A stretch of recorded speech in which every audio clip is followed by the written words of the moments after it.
Hi everyone, Teddy Baldassarre with TeddyBaldassarre.com, and in this video we're looking at a best-selling Seiko 5 with the SRPD55.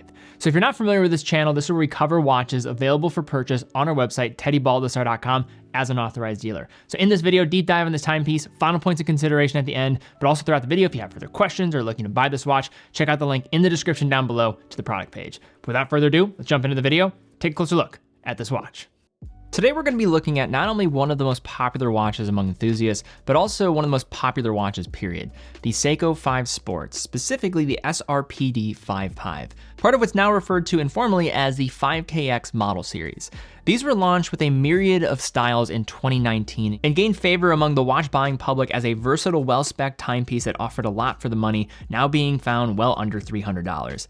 Is the 5KX a traditional dive watch in the way that the Turtle or SKX is? No, and it's not meant to be. But the 5KX thrives in a wider variety of casual settings, not by posing as a tool watch, but by neatly stepping between the categories with specs that make it a great daily driver rather than a purpose-built diver. With a retail under $300 and being found for much less on our website, the 5KX has become many people's starter watch, or frankly a watch that you can go back to time and time again regardless of your collecting journey, for plenty of reasons to do so. I'll take a closer look at those reasons in a minute and give you my take on why you should or shouldn't look at this bestseller for your collection, looking specifically at the SRPD55 with its black dial. Now, when these watches were initially released, there was some criticism, partially because there was the outgoing Seiko SKX that so many people loved, and then here come these watches that, from the silhouette and from the aesthetics of the case, basically look like an SKX, but the specifications didn't necessarily match that. It's important to mention, though, that these were not necessarily watches that were intended to be professional watches in any way.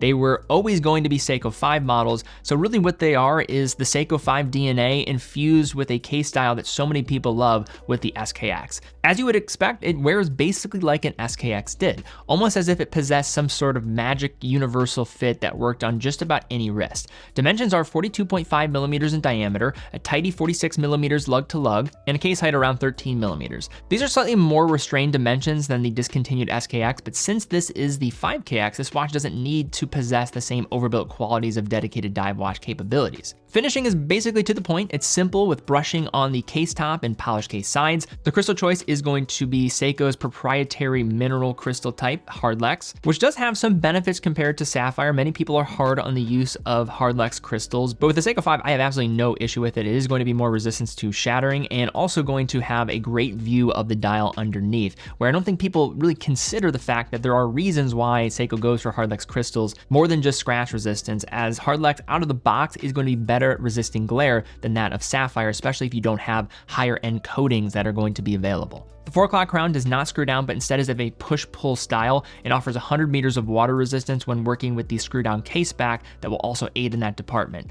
Also, when looking at the reverse side, you will have view of the 4R movement through the Hardlex crystal, but more on the movement later on. In a welcome detail, the 22 millimeter lugs are drilled, which helps make strap changes a breeze, but that's good news because this watch will work with basically any strap that you throw at it, especially in this black colorway that goes with just about anything. The 3-link style bracelet is serviceable enough with folded end links and adjustment by way of the traditional Seiko pin and collar system. The folding clasp is stamped and offers a basic diver's extension. The bracelet is probably the main area where the watch feels of its price, but that is not to say that the bracelet can't be utilized in a variety of situations, and it should be in your rotation if you ever do want to wear it in this configuration. And for some other features of this bracelet and clasp specifically, you have a fold-over lock, a 2-button release for the clasp, and 4 points of micro adjustment that will require a spring bar tool to be able to change the position. Taking a look at the dial, the overall aesthetics are pure Seiko. A subtle matte textured black finish recalls its tool watch roots, and the colorway renders it in one of the most versatile in the Seiko 5 lineup, suitable for a wide variety of looks. The dial includes applied hour markers, a day date display, and a handset that throws back to several classic Seiko divers, including the beloved Seiko SKX. The polished indices follow a similar design language with round and capsule shapes and a large triangle at 12. Dial text is relatively clean and simple, with an applied Seiko word mark below the 12 with the Seiko 5 logo and automatic script above 6. But the one area where Seiko dials really do shine, and I mean really seriously they do shine, is the Luma Bright that adorns the indices and handset. Seiko's signature lume is some of the best in the business, and this is coming from a watch that is just over $200. A short charge underneath the light source summons that nuclear level green that the brand is known for, and the duration of its glow far outlasts most contenders you could name. The automatic Seiko 4R36 movement is a proven entity at this point, being around since 2011, powering millions of watches, both Seikos and micro brands, and earning a reputation for its bulletproof reliability. In other words, it's the Toyota Camry of watch calibers. Perhaps unexciting, but it just keeps going and going, running without complaint or issue for years on end in many instances. Also, these movements were the successor to the 7S26 of the SKX, and by every metric, these are going to be improved calibers compared to the previous gen. And in terms of its finish and presentation, is never going to wow you, but that is not why you look at this watch. Seiko is a vertically integrated manufacturer, so despite the price, you are getting a watch that is made in-house as much as almost any for multiples of the price. When it comes to accuracy, I think it's important to set proper expectations on what Seiko will quote out of the factory as an acceptable range. They will say plus 45 to minus 35 seconds a day is the range of accuracy acceptable for a 4R36 movement. But what I have found through the hundreds and hundreds of watches that I've handled from Seiko over the years is that they are going to outdo that metric quite well consistently. Also, if you ever want to put it on yourself to regulate these movements, you can do so. There's plenty of videos online on how to do it pretty easily. But that said, that is the acceptable range that they offer up for these watches. So just to unpack here, you're looking at 21,600 vibrations per hour, 3 Hertz, hacking and hand winding, hacking stop in the seconds when you pull the crown to the farthest position, and a power reserve again of 40 hours.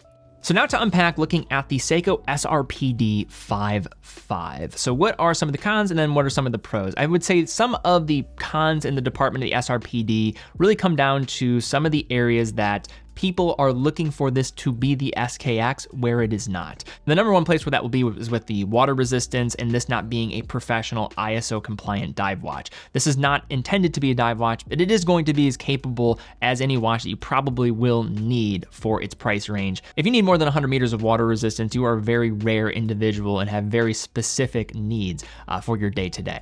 The movement is going to be as entry level as it gets in mechanical watchmaking, and then keep in mind that accuracy range. That is what Seiko is going to quote out of the box as an acceptable range. And also the bracelet is not going to be of the greatest of quality, but it is a watch that is going to be priced right over $200. But now you shift into the pros and why this watch. I think as time has gone on, since 2019, you've seen these watches become relatively more attainable compared to the traditional retail price. And you start to realize that the Seiko 5 is an amazing offer if you are somebody that's looking for your first watch or just want something that is a casual wear in the day-to-day. The throwback looks to the days of the SKX are here, so you have that upside if you want to have that in a variety of different instances and use cases. Now this one is more generic looking in terms of its colorway, but it still looks phenomenal. The 4R36 is a reliable movement. It is one of the most proven calibers in all of mechanical watchmaking, both by Seiko, but also by a variety of third parties with micro brands using these movements over and over again. This will be as versatile of a piece that you'll find for around $200. You can swap out different bracelets and straps. Fits almost anybody on the wrist. Yes, do not get scared of the 42.5 millimeter case. This will wear much smaller than that. I would say it wears closer to a 40 millimeter in practice. But in summation, if you're looking to spend $200 to $300 on a watch, yes, you could be a stickler for many things, but I think you have to pick your battles in a certain way, especially when talking about a mechanical watch. To produce something in-house, to do it at a level of design that is familiar and respected by many, that is going to be hard to pull off. But the Seiko 5, with its vast assortment and its credibility in the genre of mechanical watchmaking, cannot be overstated. Since the 1960s, you could argue there's no more important collection for getting people into the world of mechanical watchmaking than that of the Seiko 5. And this SRPD55 upholds all of those ideas with a contemporary package with versatility, practicality, and looks that will make them one of the safest and best choices for a watch in this price range.